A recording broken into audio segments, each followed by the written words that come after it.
Hi guys, my name is Deborah Tamaklu, an OVC advocate and a caregiver. Welcome to Share to Stir. Prior to the release of my very first book, Beyond the Orphanage, A Journey of Hope and Aspirations, I got a lot of people asking what actually transpires inside the orphanage. That is from the sound of the rising bell to the sound of the sleeping bell, like what goes in between. And so that's what this book is all about. Forest in the Wilderness, Life Inside a Ghanaian Orphanage. This book is so dear to me and I actually wrote it for you. It talks about how we celebrate Christmas in the orphanage, how Easter is being celebrated in the orphanage, how we dine, how clothing are shared, how we visit the farm, all of the activities, classrooms, how we learn, how we go for siesta, preps. I mean, just think about that.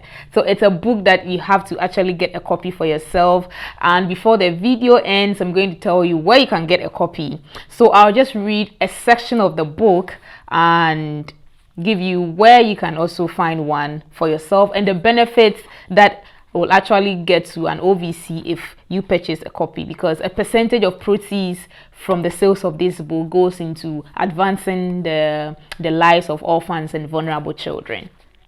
So the orphanage has many definitions. It has more than one definition. It comprises many things. It is loss and it is gain.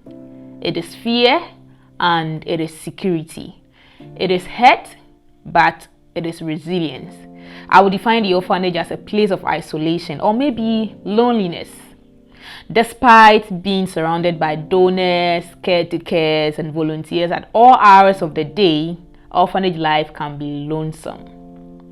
For instance, on a typical Saturday, orphanages could receive more than 2, 3, or even 4, 5 visitors or donors or volunteer groups, and each of these donors somehow took a part of us away with them, and it becomes painful when we don't ever get to see these donors again. And this pain sometimes leads to attachment disorders, attention difficulties, poor impulse control, and difficulty coping with and regulating emotions. In such circumstances, emotional and social development becomes very difficult for the institutionalized child.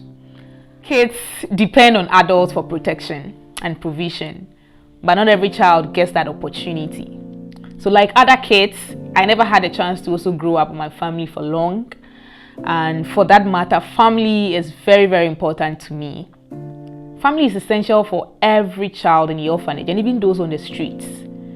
All they ever yearn is that one day they will also have a family to belong to.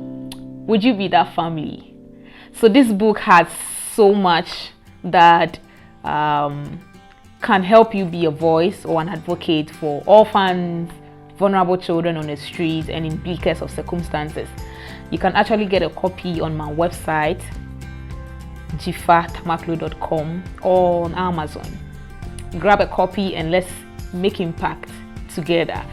And it's also an icebreaker to the next season that we'll be having, the orphanage experience. So in the next season of this show, we're going to discuss all of the activities that transpires in the orphanage. Don't forget to subscribe to this channel. If you haven't, please share as well to stay at this app, like, and I'll be waiting for your comments as well.